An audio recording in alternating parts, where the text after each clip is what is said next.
The compliment made my skin crawl. Mom looked across the dinner table at me with this fake smile and said, "Maya, you look so poised and pretty tonight." I nearly choked on my water. This was the same woman who spent years telling me I was awkward, that I'd never amount to anything, that I wasn't like my perfect sister Jessica. Now she was acting like we were best friends. Jessica giggled beside her, twirling her hair. "Yeah, Maya, you seem different lately." Her voice had this weird sweetness that felt totally wrong. I pushed my food around my plate, trying to figure out what was happening. Mom kept staring at me with these hopeful eyes. Dad just nodded along, quiet as always. Then Mom leaned forward and whispered, "We heard about your little windfall. We're so proud of you." My stomach dropped. I never told them anything. How did they know about the money? I kept my face blank, but inside, panic was rising. I'd worked so hard to keep my business success private, especially from them. "I don't know what you mean," I said carefully. Mom's smile got bigger. "Oh, sweetie, no need to be modest with family." That night, memories hit me like a truck. I was 16 again, standing in our kitchen while Mom screamed at me for getting a B+ in math. "You're so ungrateful. Your sister never gave us this kind of trouble." I remembered hiding in the basement, crying after they forgot my birthday. Again, they'd taken Jessica out for her graduation dinner and left me home with a frozen pizza. When I asked why I couldn't come, Mom said, "It's a celebration for achievers, Maya." The worst part was how they made me feel invisible. During family photos, they'd position Jessica in the center while I stood awkwardly to the side. At school events, they'd brag about Jessica's perfect grades but never mention my art awards or volunteer work. Jessica got a car for her 16th birthday. I got a lecture about being responsible with money. When I graduated high school, they barely clapped. When Jessica graduated college, they threw a party. For years, I told myself it didn't matter. I'd prove them wrong someday. I'd show them I was worth something. Now suddenly, they cared. My phone buzzed. A text from Jessica. "Let's hang out. Just us sisters." The first time she'd texted me in over a decade, I stared at my phone, confused. How did they know about the money? I'd been so careful. The truth was, I'd quietly sold my packaging design patent 6 months ago. After years of working nights and weekends on inventions, one finally hit big. A major company bought my biodegradable food container design for a huge lump sum. I didn't tell anyone. Not my coworkers, not my neighbors, definitely not my family. I just moved to a modest house across town and kept living quietly. But somehow, they knew. I thought about Mrs. Patterson, my old neighbor. She'd always been a gossip. Maybe she'd seen the moving trucks, put 2 and 2 together. Small towns had big mouths. My phone rang. Dad's name flashed on the screen. I almost didn't answer. He never called me. Ever. "Hey, Maya." His voice sounded nervous. "Your mom wants to talk to you about something important." "About what?" "Just family stuff. Can you come over this weekend?" I could hear Mom in the background, whispering urgently. Something about being nice, being careful. "I'll think about it," I said. "Please, Maya." It would mean a lot. For the first time in my life, my father was asking me for something. I decided to meet them, but I wasn't going to make it easy. If they wanted to play games, I could play too. Saturday afternoon, I drove to their house. Nothing had changed. Same peeling paint, same broken fence Dad never fixed. But something felt different about how they greeted me. Mom practically ran to the door. "Maya, oh honey, come in. I made your favorite cookies." My favorite cookies? She'd never made me cookies in my life. Dad actually hugged me. A real hug, not the awkward side pat he usually gave. Jessica was already sitting on the couch, grinning like we were lifelong best friends. "So," Mom said, settling beside me with coffee, "tell us everything. How have you been? What's new?" I shrugged. Same old stuff. Work, home, nothing special. Their faces fell slightly. Mom pushed forward anyway. "Oh, but surely you have some exciting news to share?" I pretended to think hard. "Not really. Why?" They exchanged glances. The air grew thick with their desperation. "Well," Mom said carefully, "we just thought maybe you'd accomplished something recently. Something financial?" I kept my face innocent. "Like what?" Watching them squirm felt surprisingly good. "Actually," Mom said, sliding a thick binder across the coffee table, "we've been thinking, what if we opened a family business?" I opened the binder. Inside were printed pages about bakery equipment, lease agreements, business plans. They'd clearly spent time on this. A bakery? Yes. Jessica jumped in. Mom makes amazing cakes. We could cater events, weddings, everything. It would be perfect. I flipped through more pages. They'd even picked out a location, calculated startup costs. The number at the bottom made me whistle. $150,000. This looks expensive, I said. Well, Mom said carefully, we'd need an investor, someone who believes in family. There it was. The real reason for the sudden warmth. I thought about all my childhood birthdays they'd forgotten, all the times they'd made me feel small and worthless, all the years they'd treated me like I didn't matter. Now they needed something from me. It's an interesting idea, I said slowly. Let me think about it. Mom's face lit up. Really? Oh, Maya, this could be so wonderful for all of us. Jessica was already pulling out her phone. I found the perfect location. I smiled and nodded, playing along with their fantasy. That evening, I helped Mom with dishes while Dad and Jessica talked in the living room. Being in their kitchen felt strange. Everything looked older, more worn than I remembered. Mom kept humming while she washed plates. She seemed genuinely happy, almost giddy. It was unsettling. Maya, she said softly, I know we haven't always been close, but family is family, right? We should stick together. I nodded, not trusting my voice. And now that you're doing so well, maybe this is our chance to really bond. Build something together. After dinner, they insisted I stay for a movie. We all squeezed onto their old couch like some happy family from a commercial. It felt fake, but part of me wanted to believe it was real. Around 10, I said I needed to use the bathroom. On my way back, I heard voices from the living room. I stopped in the hallway. Play nice, Mom was whispering urgently. We get the money first, then we can go back to normal. I'm trying, Jessica hissed. But she's being so weird about it. Just keep being sweet, Dad added. However much she has, we need it. My heart sank. I stood frozen in the dark hallway, listening to my family plan how to use me. The next morning, Jessica suggested brunch at our old favorite diner. I agreed, curious to see how long she could keep up her act. She ordered coffee and started chatting about her job, her friends, her plans. Everything felt forced, like she was reading from a script. So, she said casually, what's it like having money? I mean, I imagine it must be nice not worrying about bills. I stirred my coffee slowly. I still worry about bills. But surely you've made some big purchases? New car, fancy vacation? Not really. I'm pretty careful with money. Her smile cracked slightly. What's the point of money if you're still you? The insult hung in the air between us. For a second, her mask slipped completely. I saw the real Jessica, the one who thought I was boring, worthless, beneath her. She caught herself quickly, laughing. I mean, you wouldn't understand owning a business. You're not really that type. What type am I? I asked quietly. She fumbled for words. You know, practical, cautious, not entrepreneurial like Mom and me. I nodded like I agreed. Inside, I was remembering how I'd built my patent portfolio from nothing, how I'd negotiated my sale deal, how I'd managed every detail myself. But to Jessica, I'd always be the boring little sister who couldn't do anything right. Over the next week, I started digging. I had a friend who worked at the bank, and she helped me understand what I was seeing. Jessica was in serious financial trouble. She'd taken out massive personal loans to open a boutique last year. The business had failed within 6 months, but the debt remained. She owed $80,000 to various creditors. Her credit cards were maxed out. She'd been evicted from her apartment and was secretly living with our parents again. Mom and Dad weren't much better. Dad's retirement fund was nearly empty. They'd refinanced their house twice and were behind on payments. The family business idea wasn't some sweet bonding opportunity. It was a desperate attempt to solve their financial crisis with my money. My phone buzzed with an email from Mom. The subject line read, "Family Emergency," with 3 exclamation points. I opened it.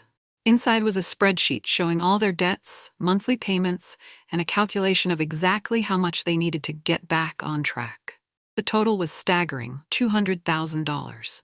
At the bottom, Mom had written, I know this is a lot to ask, but family helps family. We've always been there for you. I stared at that last line for a long time. When had they ever been there for me? I called Mom that evening.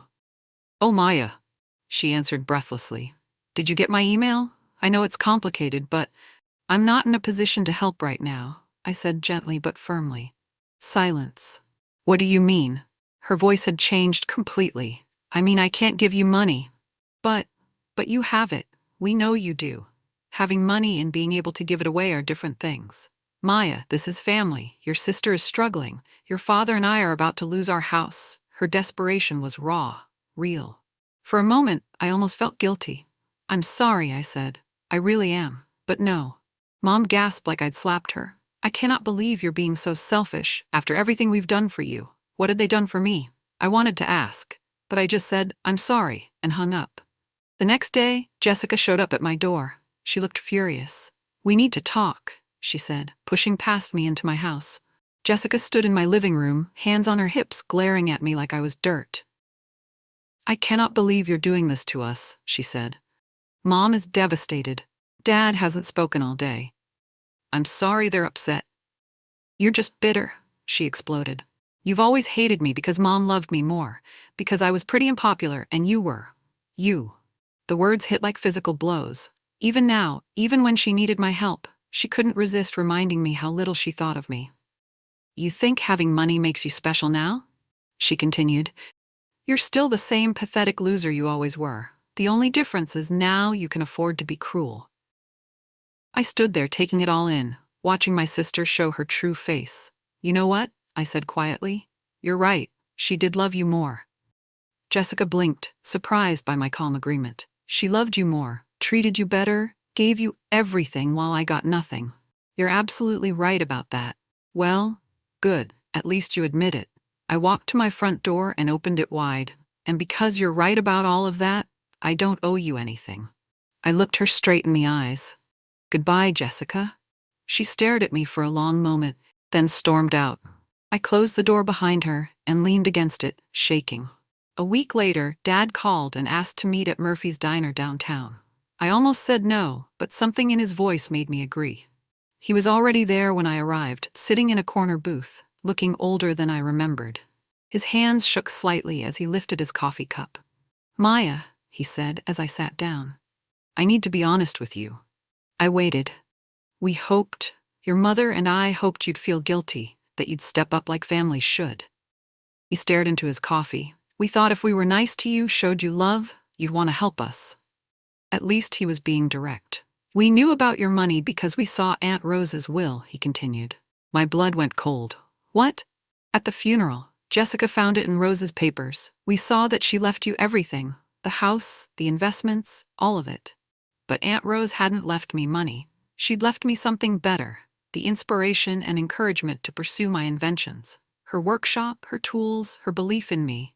They'd assumed my success came from inheritance, not my own work. Dad, I said carefully, Aunt Rose didn't leave me cash. She left me her workshop. His face crumpled. But the house you bought, the way you've been living, I earned that money myself. He looked confused, then devastated. We made a mistake, he whispered. After that conversation, I made a decision. I stopped responding to their calls, texts, and emails. Not blocked, just silence. The power of silence was remarkable. Every ignored message was a boundary I was finally setting. Mom left voicemails that started angry and gradually became pleading. Jessica sent long texts explaining why I was wrong, why I owed them, why I was being unfair. I read none of them completely. I just deleted and moved on. 2 weeks into my silence, Dad showed up in my work parking lot. I saw him standing by my car as I walked out of the building. For a moment, our eyes met across the asphalt. He raised his hand in a small wave. I looked right through him and kept walking to the bus stop. The next day, security told me they'd had to ask an older man to leave the property. He'd been waiting by employee cars for hours. I felt nothing. No guilt, no sadness, just peace. My coworker Amanda noticed my mood. You seem lighter lately, she said. She was right. The weight of their expectations, their disappointment, their constant judgment, it was finally lifting off my shoulders. That evening, I cooked dinner in my quiet kitchen and ate it while reading a book. No drama, no manipulation, no walking on eggshells, just silence. My cousin Tyler called me 3 weeks later with an update I didn't ask for. Your family's imploding, he said. Jessica and your mom had a huge fight at the grocery store. People were staring. I stirred my tea and waited for him to continue. Jessica's blaming your mom for pushing you too far. Your mom's saying Jessica's attitude is what drove you away. Your dad's just trying to keep the peace. The irony wasn't lost on me. Now that they couldn't use me as their solution, they were turning on each other. They asked me to talk to you. Tyler added, "Want me to tell them you're not interested?" "Don't tell them anything," I said. "Just stay out of it." That evening, Mom texted me, "You've always misunderstood me. I was just trying to toughen you up, make you stronger. Everything I did was because I loved you." I stared at the message for a long time. Even now, she was rewriting history, making herself the victim. I thought about all the times she'd called me stupid, lazy, disappointing, all the times she'd compared me to Jessica and found me lacking. She called that love? I deleted the text without responding. The next morning, I woke up and realized I hadn't thought about them at all the day before. It was the first time in weeks. Progress. Jessica called from a number I didn't recognize. When I answered without thinking, her voice came through desperate and shaky. "Maya, please. I know we messed up. I know I said terrible things, but I'm willing to apologize if you'll just help me." I stayed quiet. "I need $40,000, just to stabilize, to get current on my loans. I swear I'll pay you back." "No," I said simply. "Please. I'm your sister. My sister wouldn't have treated me the way you did. I was jealous, okay? Is that what you want to hear? I was jealous because you always seemed so calm and sure of yourself, and I was falling apart inside." It was the closest thing to honesty I'd ever heard from her. "But that doesn't excuse how you treated me," I added. I know, but please don't let me lose everything because I was stupid." I felt a flicker of something, not quite sympathy, but recognition. I understood what desperation felt like. "Jessica," I said gently, "I wish you luck, but no." I hung up and immediately blocked the number. An hour later, she texted from another number, "I hope you're happy. I hope destroying your own family was worth it." My old friend Casey called me laughing. "You'll never guess what I overheard at church," she said. "Your parents are playing the victim card hard." I groaned. "What are they saying?" "Your mom stood up during prayer requests and asked everyone to pray for their broken family. Said you'd gone cold, and they were heartbroken because they must have done something wrong." The manipulation was breathtaking. They knew exactly what they'd done wrong. They'd spent decades making me feel worthless, and now they were painting themselves as confused, innocent parents. "Half the congregation was crying by the end," Casey continued. "Your mom's got some serious acting skills." I wasn't surprised. Mom had always been good at controlling narratives, making herself look sympathetic. "Are people buying it?" I asked. "Some are. But Mrs. Henderson pulled me aside after. She said she remembers how they treated you as a kid. She's not fooled." That evening, I sat in my garden with a cup of tea, thinking about their performance at church. They were working hard to make me the villain in their story. But I knew the truth, and that was enough. 2 months later, they invited me to Thanksgiving dinner. The invitation came from Dad, handwritten, formal, like a wedding invitation. "Please join us for Thanksgiving. Family should be together." I decided to go, not because I'd forgiven them, but because I was curious. What was their next strategy? I arrived at their house Thursday afternoon with a store-bought pie. Mom answered the door wearing her best dress and a shaky smile. "Maya, oh honey, I'm so glad you came." The house smelled like turkey and desperation. Jessica was already there, playing the perfect daughter, setting the table with Mom's good china. During dinner, Mom made a toast. "To forgiveness," she said, raising her wine glass, "to second chances and the love of family." Everyone drank except me. The conversation was painfully fake. They asked about my work, my house, my health, all topics they'd never cared about before. After dessert, I excused myself to use the bathroom. When I came back, I found Jessica going through my purse. She froze when she saw me, her hand halfway into my wallet. "Looking for something?" I asked. My phone fell. I thought it might have landed near your purse." Her phone was on the table beside her plate. "Time for me to go," I said, taking my purse. A month later, I did something I'd never done before. I invited them to my house. I spent the day cooking, really cooking, not just heating up leftovers. I made Mom's favorite roast chicken, Dad's favorite mashed potatoes, Jessica's favorite chocolate cake. They arrived looking nervous and excited. I could see them trying not to stare at my furniture, my decor, the obvious signs of my success. We ate dinner, making small talk. I asked about their neighbors, their health, Jessica's job search. They answered carefully, like they were walking on ice.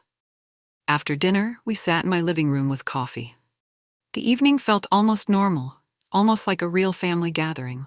Then I stood up. "I have something to say," I began. "I cooked this dinner because I wanted you to see my home. I wanted you to understand the life I've built." They nodded eagerly, and I wanted to say goodbye. The room went silent. "This is the first and last time you'll be welcome here. I'm done pretending we're a family." Mom's face crumpled. "Maya, please. I'm not angry anymore," I continued. "I'm just finished. You taught me that love has conditions, that acceptance must be earned. You were right, and you haven't earned mine." Dad stared at his shoes. Jessica looked like she might cry. "Thank you for coming," I said, walking to the door. "Goodbye." 3 weeks later, Jessica texted me from yet another number. "I know we were awful, I'm sorry, but please don't punish Mom. She's not well." I almost deleted it immediately, but something made me pause. I called Tyler. "What's wrong with Mom?" I asked. "Nothing major. She's been stressed, not sleeping well. Jessica's been telling everyone your mom might have a heart attack from the worry." I looked up public records online. Within an hour, I found what I needed to know.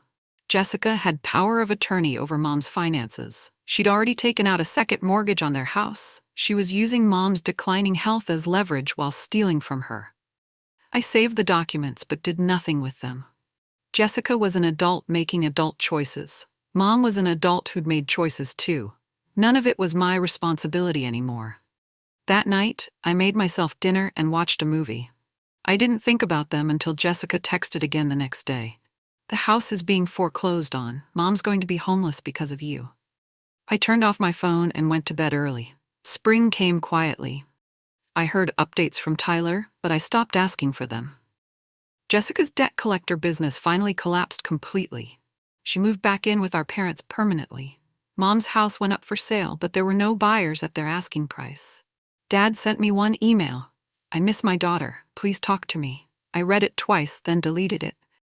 I wasn't his daughter anymore. I was just Maya. Someone who lived across town, minded her own business, and slept peacefully at night. My life was fuller without them in it. I joined a book club, started volunteering at the animal shelter, made friends with my neighbors. Mrs. Kim next door invited me for dinner every Sunday. Her grandchildren called me Aunt Maya and showed me their drawings. Real love, I learned, didn't come with spreadsheets and business plans attached. One evening, Tyler called. "They're moving out next week, renting a 2-bedroom apartment across town." "Good for them," I said, and meant it. I hoped they'd figure out how to be happy without needing my money to do it. But that wasn't my problem anymore. Christmas morning, I woke up in my quiet house and made coffee. No drama, no obligations, no walking on eggshells. Mrs. Kim had invited me for dinner with her family. I spent the day playing board games with her grandchildren and helping cook a feast that filled the house with laughter. Around sunset, my phone buzzed. A text from Jessica. "You got what you wanted. Hope you're happy." I looked at the message for a moment, then set my phone aside without responding. Later that evening, as I helped Mrs. Kim's granddaughter build a puzzle, I realized something important. I was happy. Genuinely, peacefully happy. Not because I'd hurt my family, but because I'd stopped letting them hurt me. The little girl beside me held up a puzzle piece. "Does this one fit here, Aunt Maya?" I smiled and helped her find the right place for it. "Perfect," I said. And it was. I never responded to Jessica's final text. I didn't even read it twice. Weeks passed. I developed routines that had nothing to do with managing their emotions or defending myself from their criticism. Morning coffee in my garden, evening walks around the neighborhood, weekend volunteer shifts at the shelter. My life became mine again. Months later, a letter arrived with Jessica's handwriting on the envelope. I recognized her dramatic loops and slashes immediately. I held it for a moment, feeling its weight. Part of me was curious about what she'd written. Probably more blame, more manipulation, more attempts to make me the villain. But I'd heard enough from them to last several lifetimes. I walked to my fireplace, struck a match, and burned the letter unread. The flames consumed whatever words she'd thought would change my mind. I watched until there was nothing left but ash. Then I swept it up and threw it away. That night, I slept better than I had in years. A year and a half after our last conversation, Mom showed up at my doorstep. I was watering my garden when I heard the doorbell. Through the peephole, I saw her standing on my porch, looking thin and nervous. She'd aged. Her hair was gray now, her clothes worn. She clutched her purse like a lifeline. I stepped outside and closed the door behind me. "Maya," she said, her voice shaky. "I've been thinking about us, about everything. I want a real relationship again." I looked at her for a long moment. She seemed smaller than I remembered, fragile. "What does that mean to you?" I asked. "It means starting over, being honest, being a real mother to you." "Why now?" She fidgeted with her purse strap. "Because I miss you.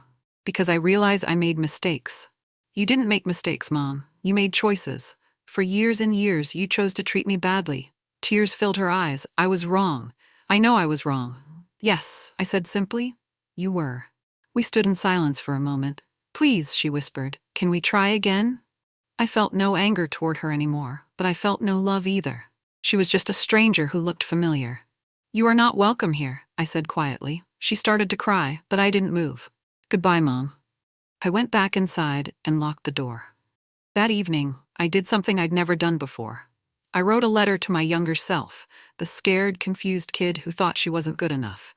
I told her she was worth more than their approval.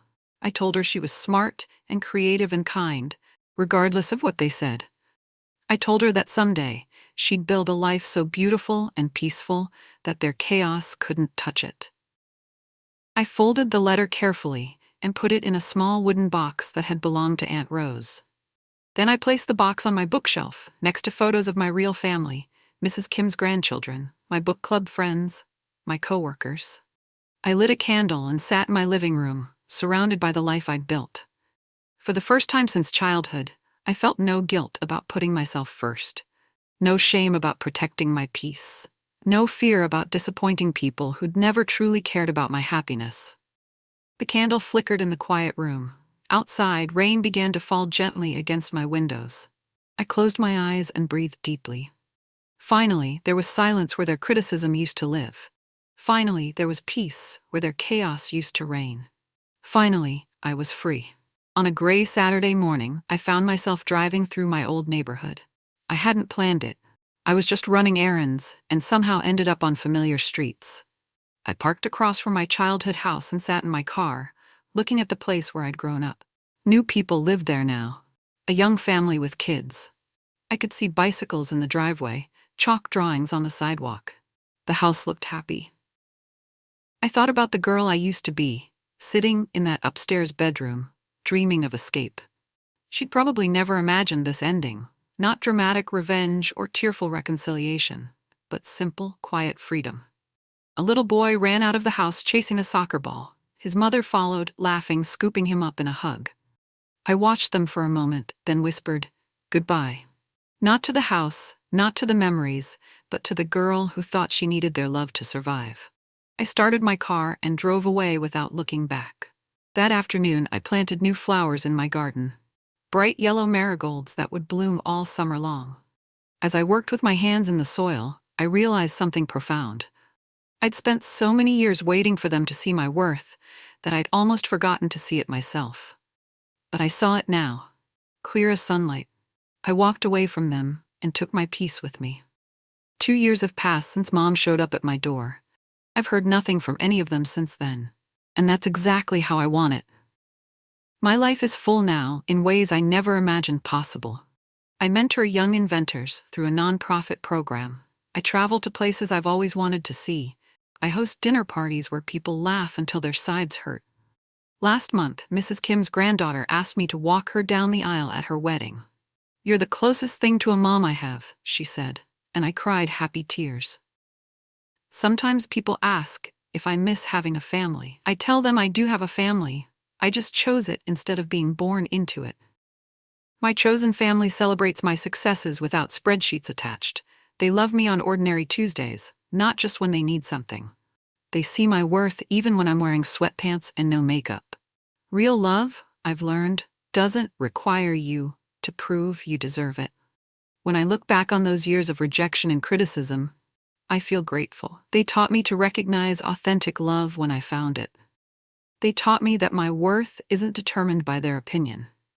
Most importantly, they taught me that walking away isn't giving up. Sometimes it's the most powerful thing you can do. They didn't lose me because I changed.